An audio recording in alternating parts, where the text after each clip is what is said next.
Rain hammered down on the hospital parking lot, like 1,000 tiny hammers, relentless and cold. Inside the pediatric wing, fluorescent lights buzzed faintly, mixing with the distant echo of a child coughing behind a closed door. Ethan Monroe was not supposed to be here. He had only come to visit a former employee who'd been in a car accident, but one wrong turn down the corridor had led him here. He paused by the glass wall of room 3C, about to turn away until he saw her. The woman inside the room was sitting on the edge of a narrow hospital bed, her back to him. Her shoulders were thin, her posture tense. One arm cradled the fragile body of a child, his face hidden beneath a tangle of medical tubes. Beside her, another small boy lay curled up, unmoving, except for the slight rise and fall of his chest. Machines beeped softly around them. Something punched the air out of Ethan's lungs. It couldn't be. He stepped closer to the glass, trying to see her face. The moment she turned, the world stopped. Isabel. His Isabel. 7 years had passed since she vanished. No note, no call, just gone. She had disappeared the night before he was forced to marry someone else. He had searched, begged, lost sleep for months, but she had never resurfaced. And now here she was, alive, pale and older, but still devastatingly her. And those children, 2 little boys, identical faces, identical hazel eyes. Eyes that looked just like his. His breath caught as Isabel looked up and locked eyes with him through the glass. Her expression shifted instantly, from fatigue to fear, from disbelief to something that looked almost like guilt. Her lips parted, but no sound came out.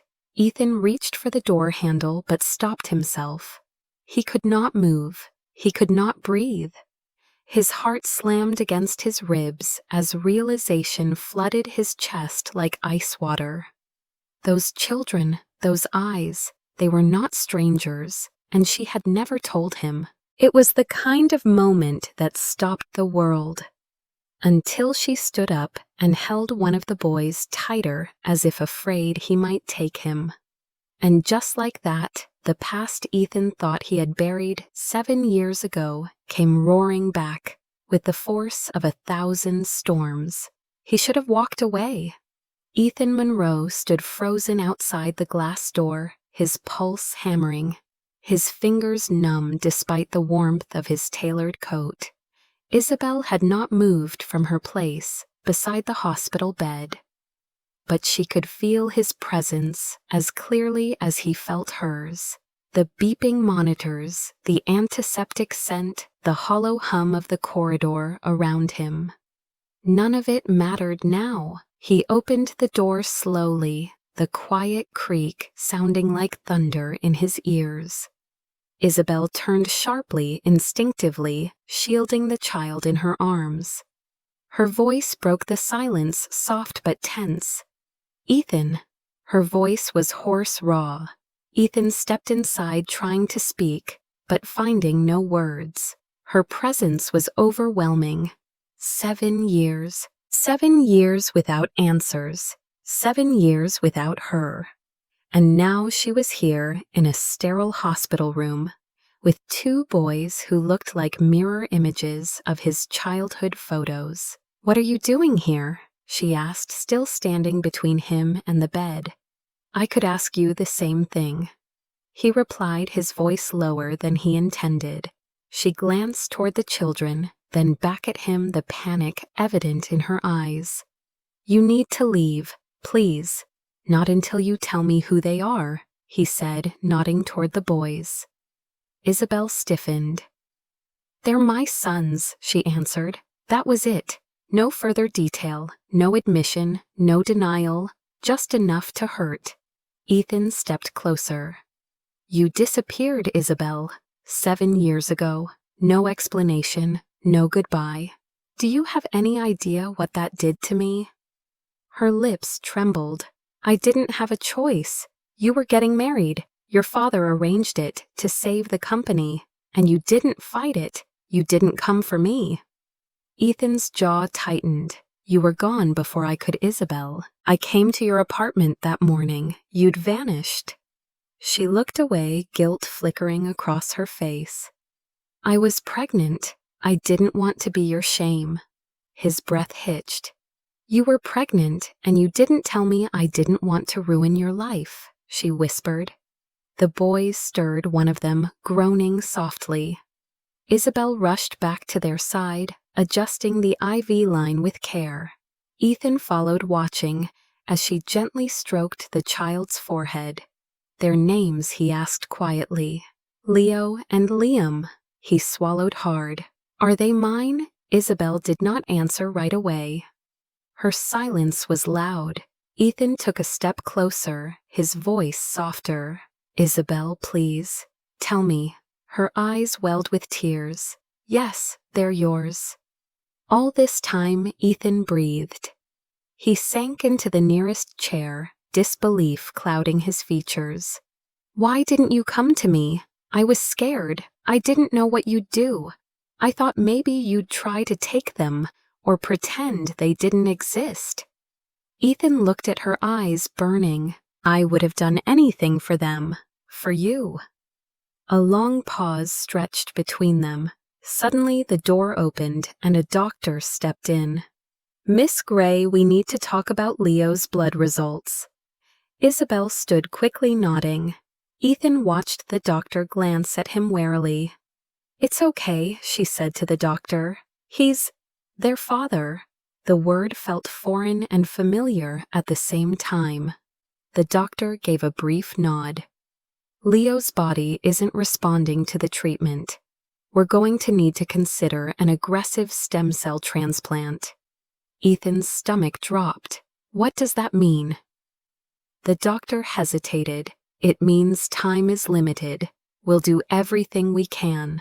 He left, and the silence returned like a weight on Ethan's chest. Ethan turned to Isabel. You've been going through this alone. She nodded, eyes filled with exhaustion and pain. I couldn't afford help. I've been working 3 jobs just to keep up. We live in a 1-bedroom apartment. Most nights I sleep on the floor. Her voice cracked. I never wanted you to see me like this. Ethan stepped closer. Isabel, I should have seen you at all. He looked down at Leo, pale and thin under the hospital sheets. I can't let you do this alone anymore. Isabel looked at him, her expression unreadable. It's not your responsibility. The hell it isn't. They're my sons. I want to be here. For them. For you. Her defenses cracked for a second, but she turned away. It's not that easy. It never was. I know, Ethan said, his voice low. But I'm not walking away again. Not this time. He reached down and gently placed a hand over Leo's. The boy did not stir, but the warmth of his small palm beneath Ethan's touch sent something breaking wide open inside him. I lost you once, Isabel. I won't lose them too. The following morning, sunlight spilled through the narrow hospital windows, but brought little warmth to the sterile room where Leo and Liam lay resting. Ethan had not left all night. He had sat motionless in the corner chair, watching the slow, rhythmic rise and fall of the boys' chests. Isabel stirred first, her back aching from the chair she had slumped in beside Liam's bed. She blinked as she saw him still there, his suit jacket now draped over the chair arm, his sleeves rolled up and his hair disheveled in a way she had never seen before. You stayed, she said quietly. I couldn't leave, not now. Isabel moved to the sink, splashing cold water on her face, as Ethan walked over with a cup of hospital coffee. It's terrible, but it's all I could find. She took it without speaking and stared down into the dark liquid. You don't have to pretend to care, Ethan. This isn't your burden. He looked at her, his jaw clenched. That's where you're wrong. I should have known. I should have found you. Isabel shook her head. You were getting married. You had your whole future planned. I didn't want to interrupt that with a scandal. That marriage lasted 6 months. He said it flatly, eyes cold. My father's company was saved, but the cost was everything else. I spent years looking for you. She turned away, hiding the emotion building in her throat. I never wanted pity. I wanted to survive. Ethan stepped closer. Then let me help you now. Let me be here. Isabel glanced back at him. Help means more hospitals, more bills, more tests, and more heartbreak if we lose him. I'm not afraid of heartbreak anymore. I'm afraid of regret. Later that day, the twins woke up. Liam opened his eyes, first blinking at the light. His voice was soft and raspy. Mom, did you sleep here? Isabel nodded and smoothed his hair. Liam's eyes wandered toward Ethan, who stood nearby holding a tray with applesauce and juice. Who's that? Ethan walked forward slowly. Hi, I'm a friend of your mom's. Liam tilted his head. You look kind of like me. Ethan laughed softly. I get that a lot. Leo stirred next. He was weaker, paler, his voice barely audible. Mommy, is that man staying? Isabel looked at Ethan. Her voice was steady. Yes, he's going to help us. Ethan sat beside Leo and carefully held the spoon of applesauce toward him. Want to try a bite? Leo hesitated but opened his mouth slowly. Ethan smiled as the boy ate. The quiet moment was surreal. Later that afternoon, a nurse arrived to adjust Leo's medications. As she worked, Isabel whispered, He loves story time. Ethan nodded. What's his favorite? Anything about space. Stars, rockets. He says he wants to be an astronaut. That night, Ethan returned with 3 books and a small galaxy projector he had bought at the hospital gift shop. When he turned it on, soft blue lights danced across the ceiling like constellations. The boys' faces lit up for the first time in days.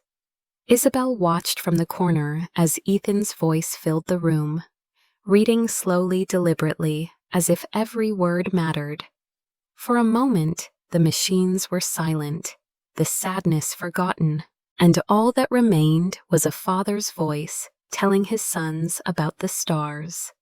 The next morning, Ethan brought breakfast from a nearby bakery, croissants and apple juice. The boys laughed as he tried to pronounce the French names printed on the box. Isabel stood quietly in the hallway outside the room listening. One of the nurses approached her. He doesn't seem like a man who ran away. Isabel looked down. He didn't. I did. Ethan stepped into the hallway, wiping his hands on a napkin. The boys want you to try the strawberry one. Isabel accepted it wordlessly.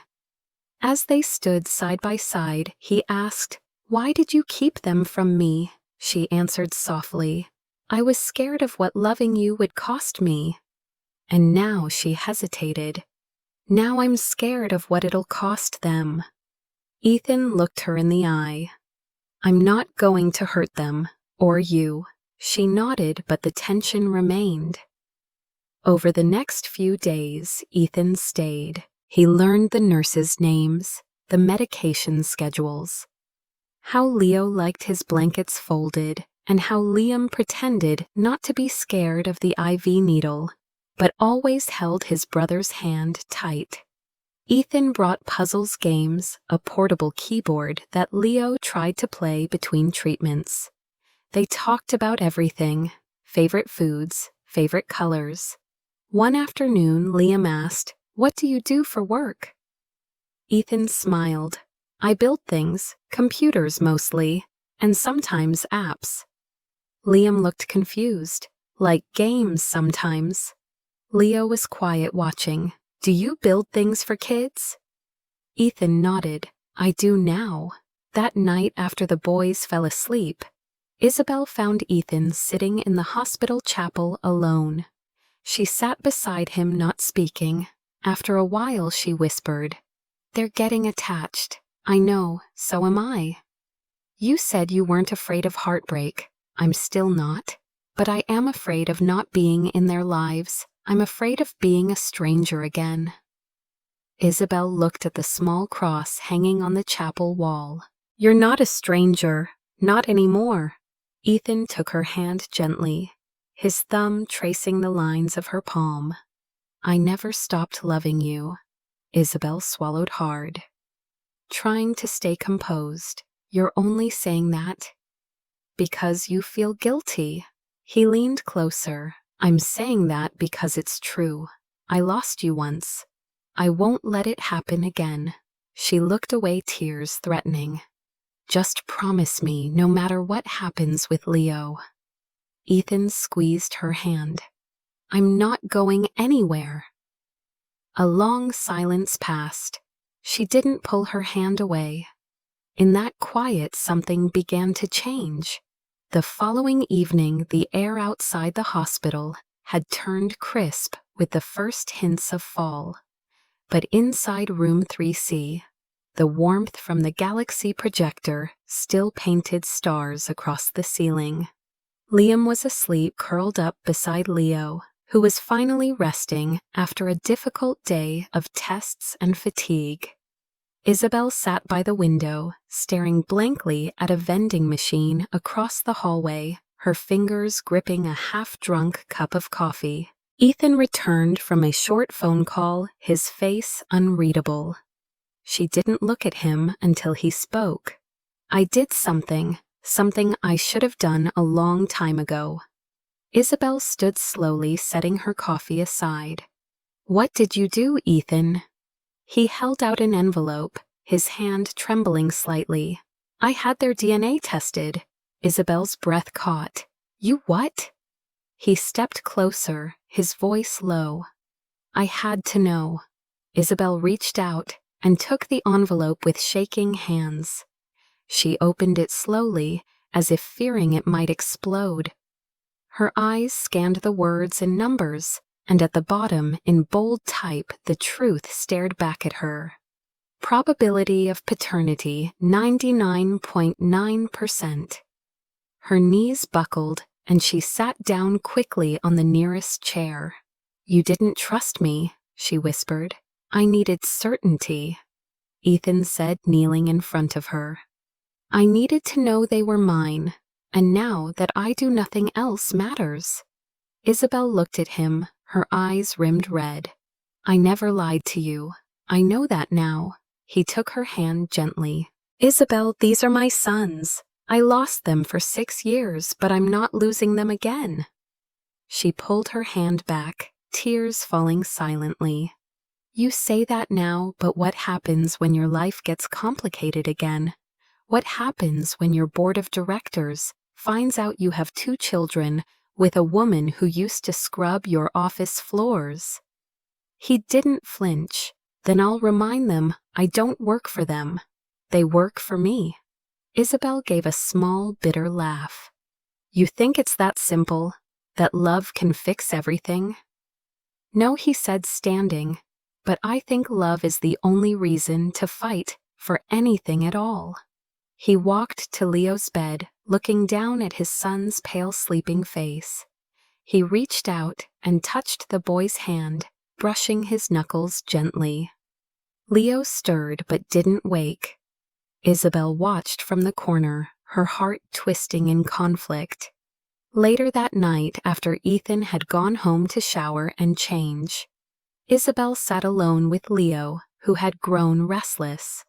He tossed and turned, mumbling softly in his sleep. She leaned close, whispering comfort until he calmed.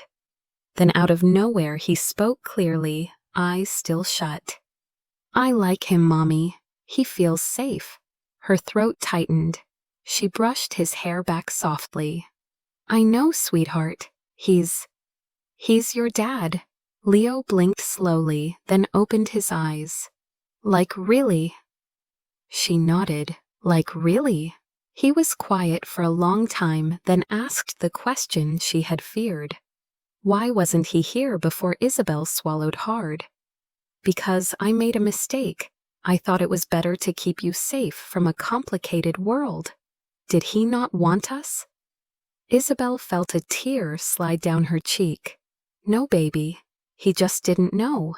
Leo's lip quivered. I want him to stay.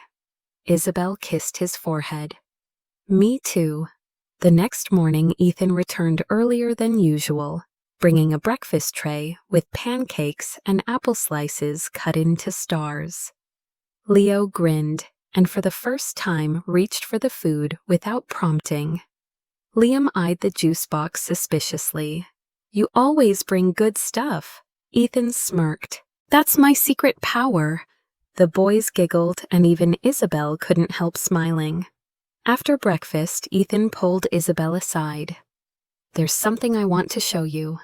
She followed him outside to the courtyard where the morning sun cast long golden shadows. He handed her his phone, showing her an email thread from his legal team. What is this? She asked. A trust fund for Leo and Liam, set up in their names, for their medical care, education, anything they need. Isabel stared at him in disbelief. Ethan, it's too much. No, it's not. It's nothing compared to what they deserve. She looked away, overwhelmed. You're doing all this, and I don't even know if Leo will make it. Ethan touched her arm gently. That's exactly why I'm doing it. So he doesn't have to fight alone. So you don't. She met his eyes and for the first time in days, didn't look away. That night she watched him read to the boys again, and saw something in his face she hadn't seen before. Not just guilt or obligation, but love. Real love. The kind that did not need to be proven with words. Only presence. She stayed awake long after the boys had fallen asleep, just watching Ethan sleeping awkwardly in the hospital chair. His head tilted, his mouth slightly open. He looked younger, like the boy she used to love before the world became so cruel. She whispered into the dark. Maybe you were never the enemy. Maybe I was just too scared to believe you'd stay. But he didn't hear her. He was already dreaming of stars and tiny hands and second chances. The headlines hit the internet before sunrise. Billionaire tech so Ethan Monroe secretly fathered twins with former maid. Photos of Ethan carrying Leo through the hospital hallway and Isabel sitting at a bedside were splashed across gossip blogs and business outlets alike. The media circus arrived by midday. Reporters crowded the front steps of the hospital, cameras flashing, shouting questions. No one dared to answer. Isabel sat in room 3C, her hands clenched tightly on her lap, her eyes locked on the muted television where the story looped on repeat. She didn't need sound to feel the judgment. Ethan stormed into the room, his expression thunderous, his phone pressed to his ear. I don't care how it got out, he snapped. Shut it down. Pull every PR string we have. Isabel stood up slowly. You said this wouldn't happen. I know. I'm handling it. Her voice was sharper now. Handle it, Ethan. I'm being called a gold digger by people who don't know me. My kids are being dragged through the mud. Liam saw a headline on a nurse's phone. He asked me if being sick makes him bad. Ethan's jaw clenched as he hung up the call. I'll fix this. I'll hold a press conference. Isabel shook her head. That'll only make it worse. You don't understand. I've lived in the shadows for years just to protect them. And now, because you want to play Father of the Year, we're front page news. The boys were in the other room with a nurse, but the walls felt thin. Ethan lowered his voice. This isn't about image.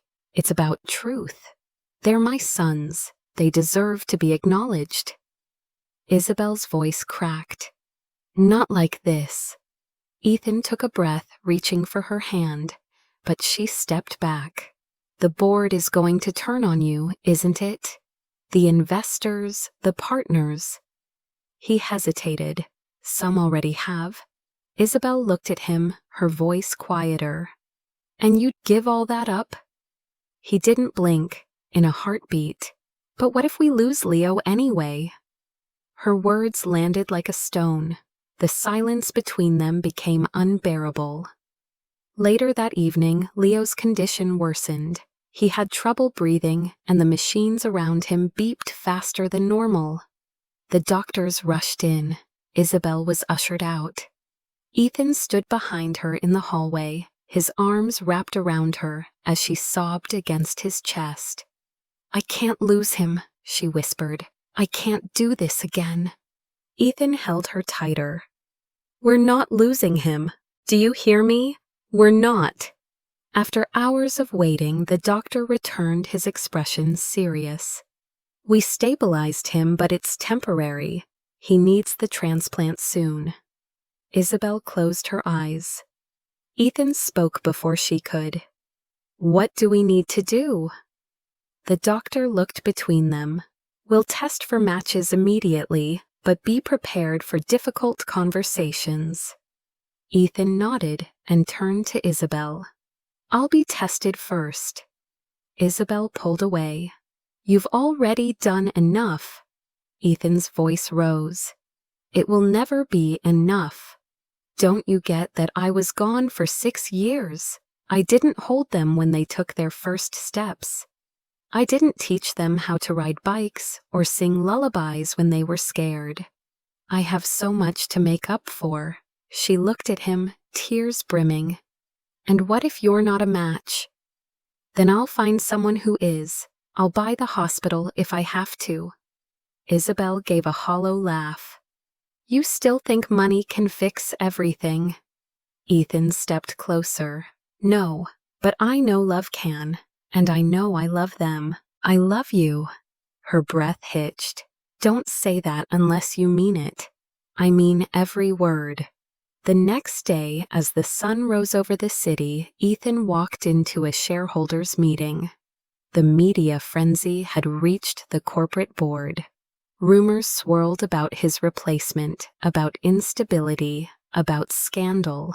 He stood in front of a long table of executives in suits and ties. "Before you begin, one man interrupted. Your actions have damaged our image." Ethan smiled coolly. "Then let me make this very clear. Those boys are my sons. I'm proud of them. And if this company doesn't stand by a man who chooses his children over a clean headline, then maybe this company doesn't deserve me." There was silence. A few men exchanged nervous glances. Ethan continued. "My name built this empire, and I will walk away from it today, if that's what it takes to be the father I should have been years ago." He left the room before they could speak again. Back at the hospital, Isabel received a call from an unknown number. She answered hesitantly. "Miss Gray, this is Lisa Thompson. I'm calling from the Monroe Foundation. We wanted to inform you that a new pediatric wing is being opened in your son's name." Isabel was speechless. The woman continued. "Mr. Monroe has ensured that every child admitted with a similar diagnosis will receive free care. Your son's case is already being handled." Isabel hung up and walked down the hall to find Ethan talking quietly with a nurse. She stood silently until he turned and saw her. "You never stop, do you?" she asked. He smiled faintly. "Not when it comes to them." She looked at him a long time before speaking. "You really would give up everything. I already have. All that's left now is to earn their future." She stepped closer. "I was wrong. I thought loving you would cost me everything. But maybe not loving you was the real price." Ethan reached for her hand. "So what now?" She nodded. Now we fight together. The next morning began with gray skies and restless energy in the air.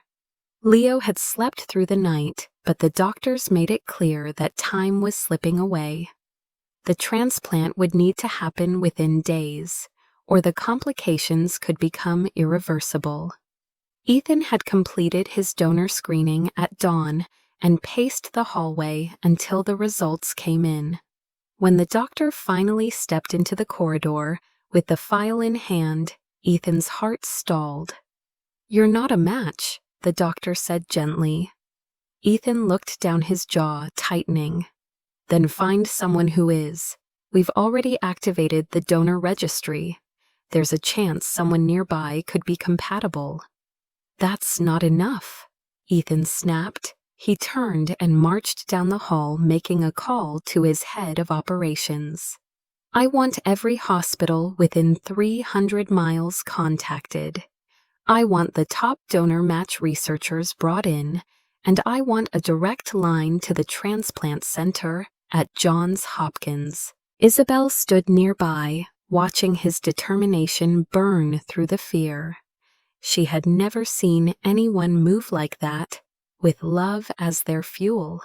Over the next 2 days, Ethan barely slept. He coordinated teams, made personal calls to donors, and even offered to fly potential matches across the country in his private jet. He stayed by Leo's bedside every moment he could, holding his hand, humming old lullabies he didn't even know he remembered.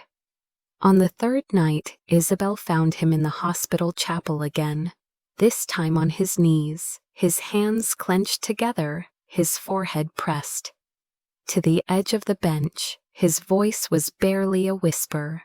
"Just give me time," he prayed. "Give me one more chance to protect what I couldn't before." Isabel didn't interrupt. She simply sat beside him and placed a hand over his. The silence between them was no longer heavy, it was shared. That morning, a nurse entered the room with urgent eyes. "We found a match. The donor is in the system already and lives just 2 hours away." Ethan stood up, his heart racing. "Contact them now." The donor had already agreed to the transplant. Ethan signed every paper put in front of him, arranging for a secure medical team and transport. Leo would have the operation in less than 48 hours. When Ethan told Leo, the boy nodded sleepily, his lips barely moving. "Am I gonna be okay?" "You're going to be amazing," Ethan replied, holding back tears. "You're gonna fly so high, even the stars won't be able to keep up." The morning of the surgery was quiet, too quiet. Isabel paced the hallway while Ethan stayed close to Leo, helping the nurses prepare him for the procedure. Liam clung to his mother's leg, confused and frightened. "Where's Leo going?" Isabel knelt down and held him. "He's going to get better, sweetheart. He's just going to sleep for a little while, so the doctors can help him." "Will he be different?" after Liam asked. Isabel hesitated. "He'll be stronger." She turned to Ethan, who stood by the door watching them. Ethan walked over and picked up Liam, gently holding him against his chest. "I'm gonna stay with your brother every second, okay? And when he wakes up, we'll all be here." Liam looked up at him. "You promise?" "I swear." The surgery lasted 6 hours. Every second felt like an eternity. Isabel and Ethan sat in silence in the waiting room, their hands intertwined, their shoulders touching. When the surgeon finally walked in, she stood immediately. "He's stable. The transplant was successful." Ethan exhaled so deeply his chest shuddered. "Can we see him soon? He's being monitored in recovery." When they finally entered the ICU, Leo looked pale but peaceful. Isabel cried quietly, holding one of his hands while Ethan held the other. For the first time in weeks, there was real hope in the room. Later that night, Isabel stepped into the hallway, where Ethan stood alone looking out the window at the city lights below. He turned to her as she approached. "Thank you," she said, "for everything." He shook his head. "I didn't do anything you wouldn't have done 10 times over." "You still don't get it," she said. "You weren't just fighting for your sons. You were fighting for me. For the part of me I thought had died when I walked away from you." Ethan reached out, brushing a strand of hair behind her ear. "It never died. It just waited." She leaned into his touch for the first time, allowing herself to feel it fully. "I'm scared," she admitted. "Me too," he whispered. "But I'd rather be scared with you than safe without you." Their lips met in the quiet hallway, not rushed, not desperate but steady, like two people who had finally arrived home after years lost at sea. When they pulled apart, Isabel smiled for real this time. "So what now?" "Now," he said, "we build something new." 2 weeks after the transplant, the hospital room looked different. The monitors were quieter, the lights softer, and the boys louder. Leo sat upright in bed, wearing a cape Ethan had custom ordered with the words, "Future astronaut," stitched in silver. Liam was drawing with markers on the window, tracing the outlines of stars and moons, just like the ones from the galaxy projector. Isabel stood at the foot of the bed, laughing as Ethan tried to braid her hair at Liam's insistence. "This doesn't look right," she said as she peeked at the mirror. Ethan grinned. "It's a creative interpretation." For the first time in years, Isabel didn't feel like she was surviving. She felt like she was living. After everything Ethan had done for them, not just the medical care and the foundation and the sleepless nights, but the quiet moments, the silly jokes, the stories he made up on the spot for the boys, the way he learned to make French toast, the exact way Leo liked it after 3 failed attempts. Isabel knew she had stopped waiting for him to leave. She had started believing he was here to stay. One morning, while the boys were in physical therapy, Ethan took Isabel on a walk through a nearby park. It was a crisp morning, the air full of wood smoke and the promise of autumn. They sat on a bench beneath a turning maple tree, and Ethan pulled a small box from his coat pocket.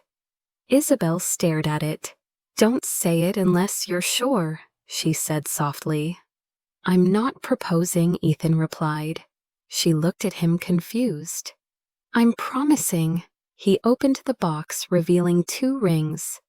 One slightly larger one, smaller, both simple brushed silver. "One for you and one for me," he said. "Not for show, not for headlines, not even for the boys, just for us. Just so every morning we wake up, we remember we chose this. We chose each other." Isabel blinked back tears. "You never stop surprising me. I've had years of regret to learn from." She took the ring and slid it onto her finger. No vows, no ceremony, no grand gestures, just a bench and a maple tree and a quiet shared breath. Back at the hospital, the staff had begun calling Leo and Liam the miracle twins. Nurses brought them treats, doctors stayed longer than required just to hear their jokes. One afternoon, the chief pediatrician asked Isabel if she would be interested in helping design a support program for single mothers. Ethan had already pledged funding and wanted Isabel to lead it. She agreed, but only if the program was named after the twins. On the day of their hospital release, Ethan carried Leo, while Isabel held Liam's hand as they walked out into the sun, past a crowd of hospital staff cheering quietly. The world felt slower, gentler, like the city had paused just long enough for them to exhale. Instead of returning to Ethan's penthouse or Isabel's tiny apartment, they drove to a house on the edge of the city. One with a garden, a porch swing, and a long gravel driveway. It had once belonged to Isabel's late grandmother, and Ethan had secretly tracked it down and bought it during the weeks Leo was recovering. "Welcome home," he said as he handed her the keys. Isabel opened the front door and the boys ran inside, shouting and laughing. She turned to Ethan, who was watching her with that same steady gaze. "This is too much," she whispered. "Not even close," he said. They spent the following weeks building a new life. Ethan adjusted to conference calls from the porch and school runs in the morning. Isabel returned to painting something she hadn't done in years, filling the walls with color and warmth. The boys started school and came home with messy backpacks and stories that made no sense, but made them laugh until they fell over. Every night they had dinner together, sometimes burned, sometimes perfect, but always shared. On Sunday mornings, Ethan made pancakes badly, and the boys took over flipping them themselves. They built a routine, not out of habit, but out of choice. One night, after the boys had gone to bed, Ethan and Isabel sat on the porch swing under a sky full of stars. She leaned her head against his shoulder. "Remember when I told you I was scared of what loving you would cost me?" "Yes," she smiled. "It gave me everything." Ethan kissed the top of her head. "I'll spend the rest of my life making sure it never costs you again." In the distance, wind chimes danced, and the leaves rustled like a lullaby. The past was not forgotten, but it no longer held them captive. They had rewritten their story, not by erasing pain, but by healing through it. And they had done it together. Sometimes love doesn't arrive with fireworks or grand confessions, but with quiet mornings and second chances that feel too fragile to touch. Ethan had once believed that building empires and chasing legacy were the marks of a successful man. But nothing he had created ever compared to the sound of his sons laughing down the hallway, or the sight of Isabel falling asleep beside him. Her hand wrapped around his. For years he had run from the emptiness of his choices, filling it with achievements and control, but all it took was a hospital room, a pair of matching eyes, and a woman who never stopped fighting to remind him what he had been missing all along. Isabel had thought she was strong because she endured alone, but she learned real strength came when she allowed someone to walk beside her, not to carry her but to witness her pain without turning away. She had given everything to protect her children, and still found space in her heart to love again. There were scars between them, mistakes and years they could never get back, but what they had now was not a continuation of their past. It was something new, something forged through fire and softened by forgiveness. One evening, while watching the boys race around the backyard, Ethan turned to Isabel and said, "I used to think home was a place you built, but now I know it's a person who stays." She smiled quietly, leaning into him as the sun dipped below the trees, painting everything in gold. In that moment, with her head on his shoulder and their children's laughter echoing in the air, they both understood what they had created together was more than a reunion. It was a redemption, a rebuilding, a love that didn't ask for perfection, only presence. And so they continued forward, not trying to rewrite the past, but choosing every day to live differently, to love fiercely, and to stand together no matter what storms came next. Because sometimes family is not about blood or timing or perfect circumstances. It's about showing up again and again and choosing love over fear, truth over pride, and healing over silence. Ethan Monroe had once frozen in the doorway of a hospital room, not knowing the lives that waited for him on the other side. Now every day he walked through that same door with open arms, knowing exactly what he would find. Not a second chance, but a new beginning. The kind of love that stays, the kind that finally comes home.